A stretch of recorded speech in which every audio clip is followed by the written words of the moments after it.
Bonjour peuple congolais, on est appelé Zulu sentinelle de la République démocratique du Congo. D'ailleurs, on peut un message dans la présidente de la République et tous les généraux de père et de mère. D'ailleurs, on peut un peuple congolais contre Bissika, ce peuple congolais Zali, biso tutos à la Ozake, totel les malices ou Nicolas Lys. Capitaine Nabiso commis à danger. Kagame na États-Unis. Basali piège na bango jemoko babenga géopolitique ya koluka ke tozo basoda nyonso totindika na este po bango déjà bakotisi basoda na capitale a ba Rwandais yango moni Kagame za trop sire na makambu nyonso tout yango nazo interpeller président de la République tikana nu makambu ya ba anniversaire c'est le moment ya koluka siko ke bakoti déjà na capitale na 7e rue 8e rue, nandaku ya mama Olive Lembe oya zotonga. Ba Rwandais baza na kati. Boke ne konverfiye siko. Bomona ke naza sentinelle de la République. Toke ina kitambo magasin. Bazali wana. Nandaku ya général oyo ya la police oyo. Bisengemanya.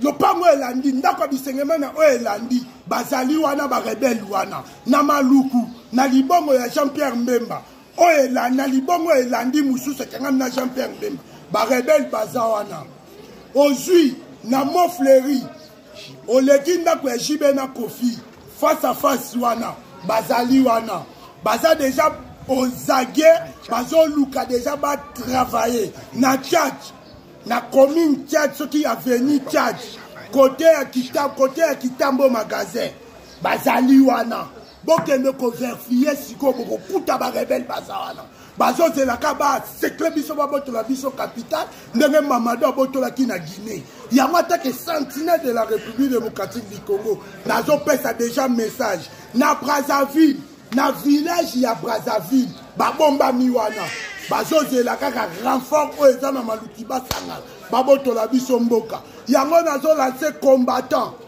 botelema biloko kabuya koloba ngote pa koma bourgeois biloko kabuya koloba ngote poye chasse à l'homme neza ba combattant mais tellement na za sentinelle de la République nazo bele la mbela botelema totumba ba Rwandais opération ozui Rwandais tumba